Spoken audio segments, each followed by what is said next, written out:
I feel like we're posing for a photo. Hey guys, it's Rian with Mama on Mission, and I'm here with some of my best YouTube friends who are full of lots of wisdom, and we are all homeschool moms. And so I came up with a few questions today all about homeschooling and biblical womanhood. So first I'm gonna let them all introduce themselves, and then we'll get. Hi, I'm Wendy from Plan Prep Pray. And I'm Jessica from Feel House. I'm Katie from Life and Mundane. Jill from That Homeschool Life. Megan from Pennies and Salt. Leilani from Living with Eve. Awesome. Okay, so the first question is, why did you start homeschooling, and what makes you keep homeschooling? I'll go first. Yes. Hi, I'm Leilani. So I have a very unique situation. I was a teacher, public school teacher, and my husband was always wanting me to homeschool. My sister-in-law homeschooled. It was just kind of like, that's what we do. I didn't want to, because being a public school teacher, you're kind of in that system. So one day I was pregnant. What's going on? It was an echo. Sorry, it was an echo. So one day, no, seriously, so one day, well, there was lots of days actually. I was pregnant with my second son, Ethan. We're good. We're good. We're totally good. No, I was pregnant with Ethan. He's my second born, and I was walking to the office during my lunch break, and I remember that there was a kid walking home that had autism, and he was looking for his mom's classroom, and he was just wandering around. It wasn't the first time it happened, and it was because his special needs teacher was a substitute teacher for that day and just didn't care. So I, of course, escorted him down to his mom.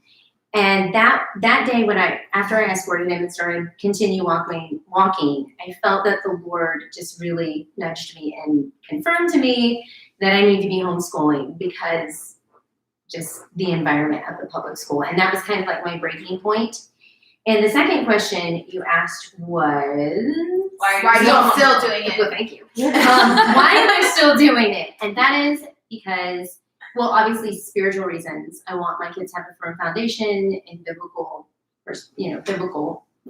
foundation. And family unity. I want our family to be a unit. I feel like the public school system really rips us apart. Oh, yeah. Yeah, definitely. And I feel like those are the main two. We do have a daughter that has Down syndrome, if you're not familiar with my channel.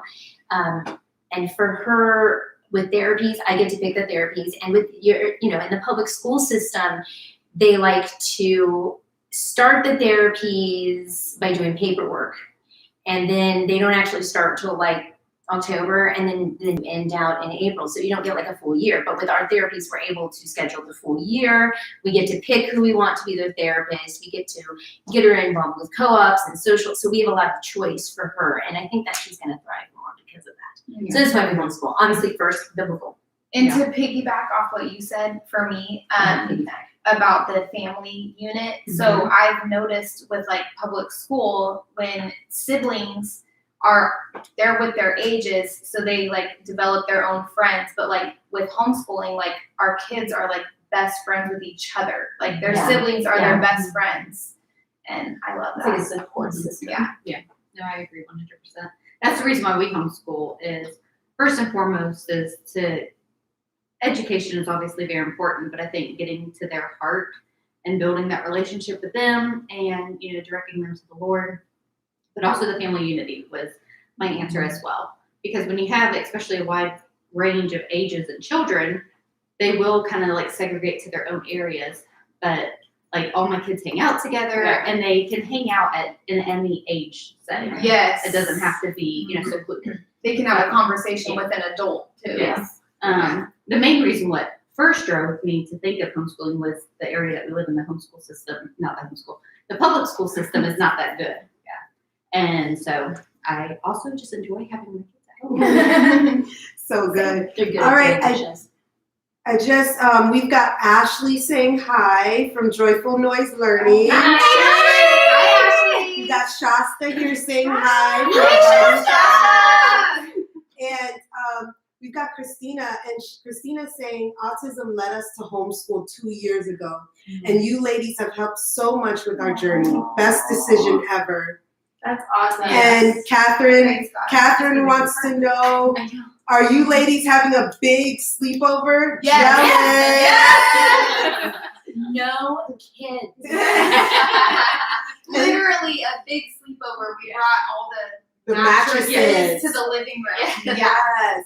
And she says, also, any tips for homeschooling in a small house? Oh, that's yes. good. Yes, for Yeah. sure. Couch.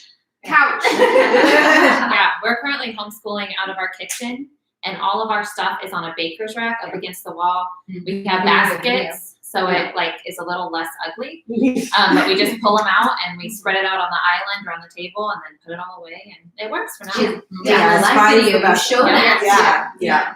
You guys Just stick say, it in and our house, link when you get a chance. yeah, we actually do have a homeschool room in our house, but I don't use it, y'all. Yeah, It keeps the same stuff, issue. I do have to say, I just throw stuff in there, not organized by any means. But we homeschool at the dining room table or the couch, because it's just more comfortable. So just finding a good way to store the items. The bins is a great idea, the utility carts is a good idea. Yeah. So much. Yeah, we use the little drawers, rolling drawer system. Yeah. We lived in a 900 square foot condo with 6 people, so Wow. yeah. So that was It where can we be started done. homeschooling. Yes. Yeah. So it's Just get definitely creative. possible. Yes. Yeah. Ashley says that she doesn't use her homeschool room either. Just It's overrated. It's good for storage though. Yeah. I wish I had one Yeah. for storage. It's nice to have a place to throw it. There's something about homeschooling on the kitchen table. It's Yeah, it's everything. overrated. It just Yeah. seems like that's I love it on the coffee table while I sit on the couch with a blanket on my lap. Aw. Love couch Yeah, that's schooling. right. Yeah. Couch schooling. Yeah. Yeah. All right. Our second question is, how has the Lord used motherhood or homeschooling to grow and sanctify you? That's Oh a good man, one. so that's a really good one. I think that both for homeschooling and motherhood, the answer would be kind of the same for me. And that is just simply that I can't do it alone. Like it's not by me or through me that any of this is done. I know a lot of people look at all of us and say, wow, how do you do it? And the know how to truth edit. is, Christ. we do. Yeah, It's alone. Yes. It is through God only that we can do any of this. And that has been a really sanctifying experience, really humbling experience. Because there are days where it's really, really hard. But it is so neat to see how God works through those days and works in relationship and building that discipleship and fellowship with your children. So yeah, that's been a big one for us. Yeah, and I would add on to that just that it's definitely a very refining process because like you were saying, like it can't be done in our own strength, but also we don't, I mean, I hope I'm not only speaking for myself here, but I don't get it all done. Like No, there's no. you can't, you have to like let certain things go because You have to have you grace can't. for yourself. Yeah. And so the biggest area I think that I've been stretched is in the area of patience. Mm. But it's interesting because the things that I'm stretched on the most as far as patience goes is the things that are reflective of my own faults or shortcomings. And one of my favorite quotes, a really, really close friend of mine once shared with me like years ago. She said, what we do in moderation, our children do in excess because they lack the ability to control. And so what our like faults are in moderation are little things, you know, oh, I have a little, you know, it's like we reflect that more in our children than what it comes out in us. And so that has been a very refining thing for me, just to the truth of that and the magnitude of that. And yeah, it's just not That's in our own good. strength for sure. It's So, really good, Megan. All right, I've got Direct Learning Homeschool, and she says, "Hi, mamas. Don't kill me for butchering your name. I am Nardria, and I love you guys." Thank you. And then we've got Samantha Woods, and hi, Samantha. And she says, we have a smallish house, and we do it in our living room when the weather isn't so great, Michigan weather. But as long as it's nice outside, we school outside. Yes. Oh, Yes. I love that. Yeah. Yes. And Catherine said, thank you for, she said, awesome tips. I need to look into a utility cart, such a good idea. And then our thrifty homeschool. Tony! Hey, Tony! Hey, girl. She says, how fun to see all of you awesome ladies together in one video. Love you all. And then Ashley said, my sister who doesn't have kids always wonders how I do it with motherhood and homeschooling. I tell her the same, Katie. I can't do it without Jesus. Amen. Yes. Amen. Okay, so our third and final question is, how do you find time for those holy moments where you can fill yourself spiritually? All right. So here's the truth. You don't find time. You make time. Yes. It's not going to come. There is not going to be the perfect time where it's like, time to fill myself spiritually. Thank you for this time in which all the children have slept and everything is perfect. It's just not a real If thing. I try to do it in the morning, I can't even keep my eyes open. Exactly. Yeah. It's all about sacrifice. It's all about priority. It's all about laying down other things to do the one thing that actually matters in all of homeschooling. Because without the foundation of a strong spiritual relationship with God, with Jesus Christ, you literally cannot do it. Yeah. Like I don't think it's possible. The patience, the level of, it's pretty much impossible without him. It's pretty much impossible without him. So what I have to say is, just like when you see those people working out and they're like, how do you work out as a homeschool mom? Oh, I don't find time. I make time. The same way. Yeah. Make the time, because it's more important than working out. I'm just saying. To add to that, though, I think it's important to remember that it doesn't have to be a 30-minute setting. Yes. You can find, little nuggets of time here and there throughout your day. Yeah. And even during those stressful moments, Just like to walk away. Yeah. and pray. Yes. Turn on some worship music. Get the tone changed in your house that way. And your I found that, devotional yeah. time I'm sorry. doesn't have to look like anybody else's. Like Yeah. you do what works, and Yeah. you get it in. And that's exactly why I worded it that way with holy moments, because before I had kids, it was easy to carve out an hour or two, Yeah. and I would Yeah. sit on my floor and pour over the scriptures, and I would pray, and that's just not realistic anymore. And so I just felt like, man, I'm so far from the Lord, but I don't have time. How do I find this time? But not only do you just find those moments and make them happen, but model it for your kids. Mhm. Your Yes. kids Let can them be right see there you with do you. it. Yeah. And, I love Susanna Wesley. It's John and Charles Wesley's mother, but she had a lot of tragedy in her life. She had a whole bunch of kids, a very busy house. She had fires, she had children dying, all this stuff. And they all knew when Mama had her apron over her head, leave her alone. She's visiting with the Lord. And I've actually done that. Sweet. My kids obviously know if I have my Bible out that I'm Yeah. reading scriptures. And if I sit at the table like this, they know I'm praying. And they It's like just, your prayer closet. yeah. Yeah. And so, That's I mean, really sweet. Yeah, and I tell them, if it's important, come tap me on the shoulder. If not, just hold on a minute. I'll be done in a minute.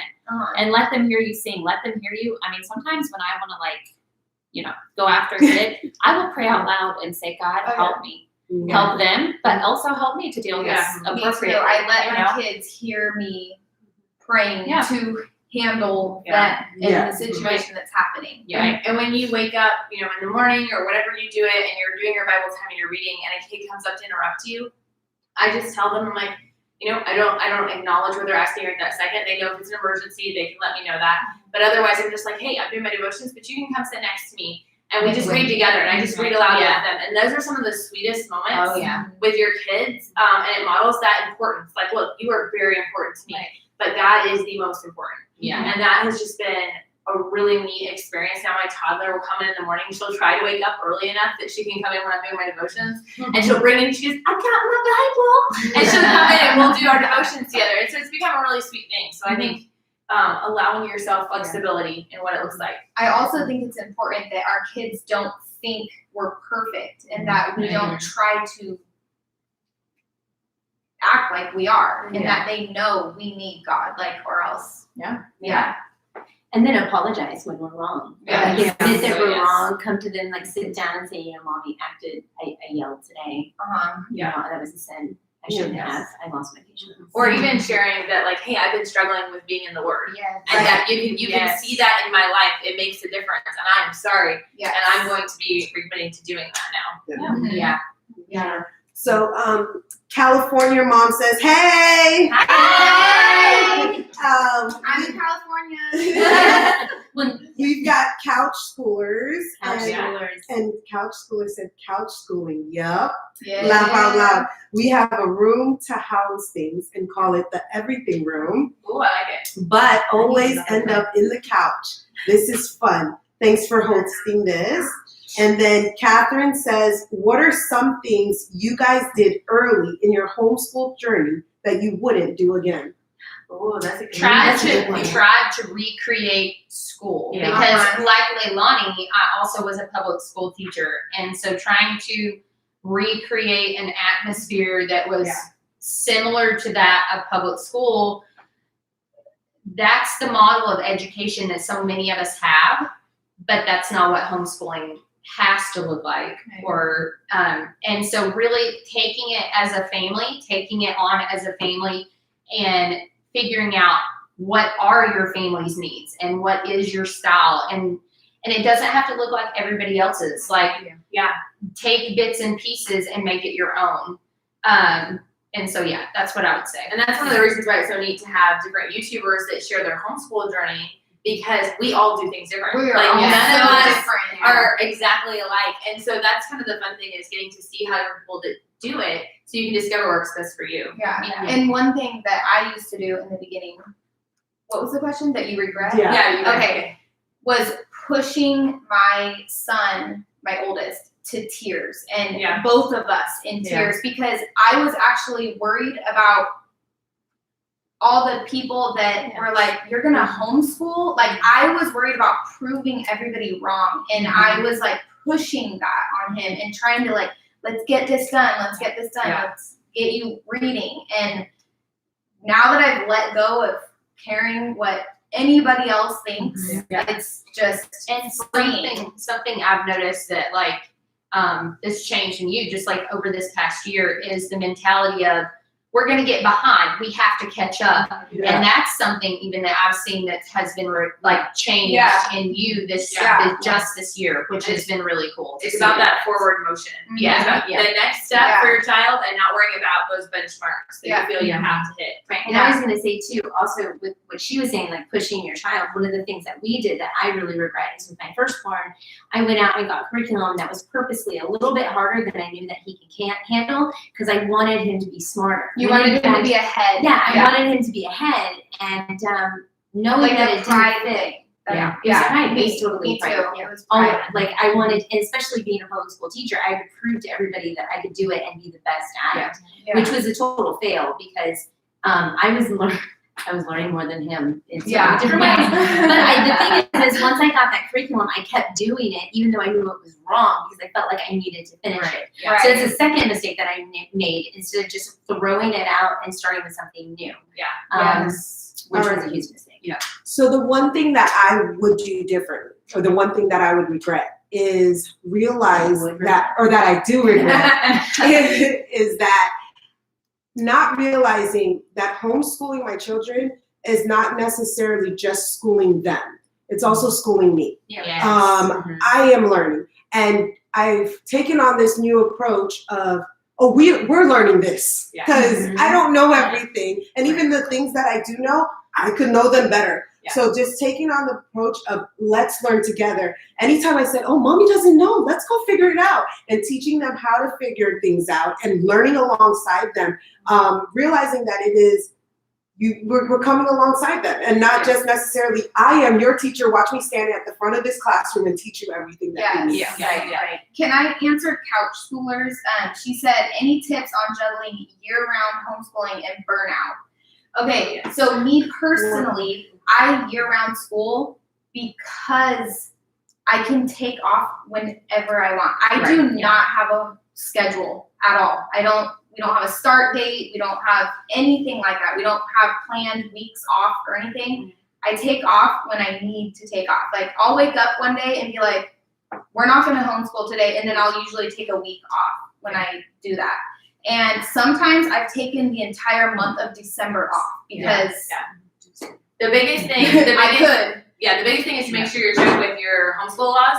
Oh, Your right, homeschool sorry. laws. Yeah, Just, I do. no, absolutely. Like totally everything she just said. But make sure you check out HSLDA to make sure because some states have to have a certain start and end date. But even within that, there's tons of flexibility and freedom. So absolutely do that. And years ago, probably at the beginning, I tried to have a lot of scheduled time off.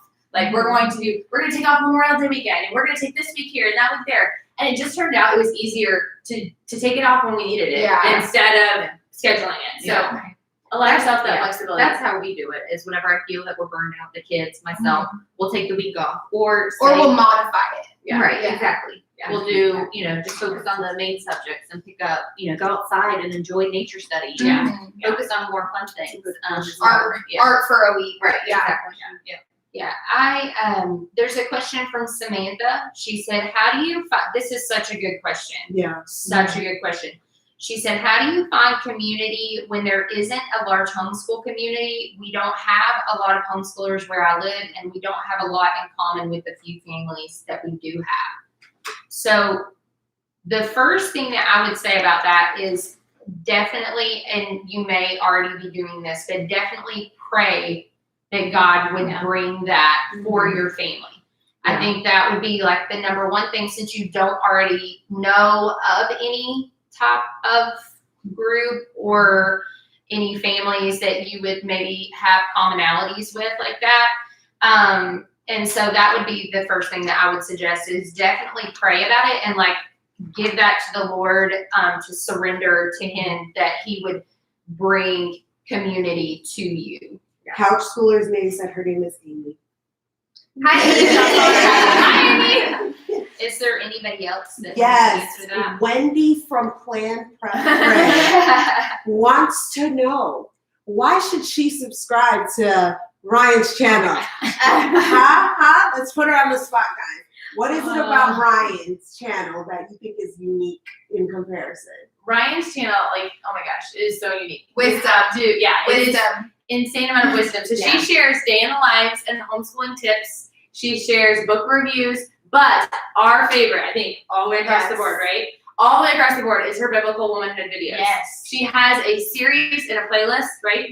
And you can check that out. But her Biblical Womanhood videos are just really tackling the important topics that nobody else is talking about. And they feed your soul. Yeah, which has to do with how we can grow in our walk with Christ, which is going to feed our homeschooling and our parenting and our marriages. It's so good. You have to check it out. And the thing about Ryan, she's incredibly humble and incredibly wise. And she takes the time to learn her stuff before she gives it out. She's not speaking from a place, she studied, you know what I mean? Yeah. She's not speaking from a place of everything that, when she comes out with her videos, she prays on it. Mm-hmm. She researches. She takes her time. It's not just, hey, let me just shoot off whatever comes to the top of my mind.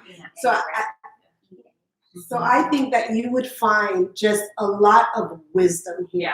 And so there's something special happening here. And it's unique because you don't see it anywhere else, which is why all of us homeschool mamas would show up here, is because we love her so much, not only because we know her as a person, but also because of what she brings to this platform. Yeah. So Absolutely. good question, Wendy. I was saying. So make sure that you subscribe, but also make sure you share her channel with your friends. Yes. Right? And share this live too. Yes. Share this live because there is so much that she has up. She's being quiet tonight because we're totally putting her on the spot. Yes. But she has a lot of wisdom to offer. Oh, and she's gonna have a baby. Yeah. Yeah. We're excited. Did you have another? Yeah, I was just gonna go back to the one that Megan was talking about. Yeah. Because to me, this breaks my This heart. is so important. Yeah, and Yeah. how do you find a community when there isn't a large homeschool community? Yeah, it's really Like, I mean, obviously pray about it and ask the Lord to bring, but little things like recognizing that your family unit is a small community. Yes, and it's the most important. But also, using things like social media, trying to find a way to get yourself involved with your churches or local communities, volunteer work. Co-op. But she says she doesn't have anything like Oh, okay. There's We nothing, don't is have a what lot she of- said. Well, since we don't have a lot of homeschoolers where I live, and we Yeah. don't have a lot in common with a few families, so Yeah. for something like that, like, I mean, not There's to be. Facebook groups. Maybe. Yes. There are There's no Facebook groups. co-ops in my area, but there are like Facebook groups where people, Yeah. where homeschools were like meet at a park Yes. and let the kids Yeah, I was play. gonna say, yeah, Facebook groups is a good way to look at it. But also, like, don't be afraid to go out and if you're at the park or the library, to go up and introduce yourself. They might not be necessarily homeschoolers, but it can be, Right. you know, another family that you can connect with. When are you due, Ryan? Yeah, Catherine we wants to know. November.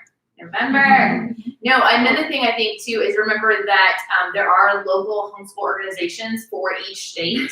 And if you can't find those, HSLDA can help you point you in the right direction. But you can look up, you know, Florida Homeschool Association, any of the different states, you can look those up and they can help plug you in. Because a lot of times there is community that we're just not aware of. Yeah. So I think that's another option too, is to see if there's anything there. Okay, so I was handed the phone to answer It questions. says that I'm Ready to supposed go. to keep talking for another 2 hours. That is not funny. Okay, so what are your thoughts on having end-of-year testing, not just portfolio reviews, not specifically with school, but professionally? And I think That's right at my that's a alley. big question, but I think that one thing that's really important, I'm really passionate, I'm a second generation homeschooler, and so I'm really passionate about doing some kind of testing. I don't think it necessarily has to be done every year or it has to be standardized or whatever, but I do think it's important for kids to learn how to take tests. And, Yes. Yeah, and just to kind of see where they're at and maybe where they need more help. Yes. And it also prepares you for like Yeah. the ACT and the SATs, especially when they're in like that middle school, high school, and it's part of life. They're gonna deal with it when they're in college. But at the same time, you have to look at why are you testing? Are you testing to compare your child with other children to see if they're meeting the benchmarks? Or are you testing to see if there's maybe practice, but also to see, you know, where their weaknesses are and how you as a parent can kind of jump in there and intervene and guide them. Like maybe like their math is really bad and you didn't realize it, or there's holes in their math. You can go back and fill in a little bit of those gaps, or maybe their comprehension, or maybe you didn't even realize their spelling was bad. Yeah. And it helps you mark progress too. I think it's not the end all be all. There are kids that Right. test horribly, and that is okay. Like I don't think it should ever be a stressor, but I do think it can be helpful as a benchmark because sometimes, especially like Leilani and I, actually several of us have special needs kids or kids that struggle in school. And so sometimes when we're not at grade level, which again, like we said, totally fine. But it can track growth. But it can track growth Yes. because sometimes we can't see the growth because it's slow. So I think it helps us to go, okay, you know what? We scored just a few points higher in math. That's a win. Again, forward motion always. Right. And so, yeah, it can be a helpful tool, but just don't let it become a burden. Right. Congratulations, Tay. She just took the SATs today. Talking about the future. Yes. Yeah, that's, Guys, we were so nervous to come. Well, that's not I true. wasn't. Some of us were nervous. Some of us weren't. We're not going to point any fingers. We were so nervous to come on today. So thank you so much for showing up. Thank you for coming with your questions. Thank you. Ryan. Thank you so much for watching, and we'll talk to you next time. Bye. I had so much fun. I actually had more to say about that.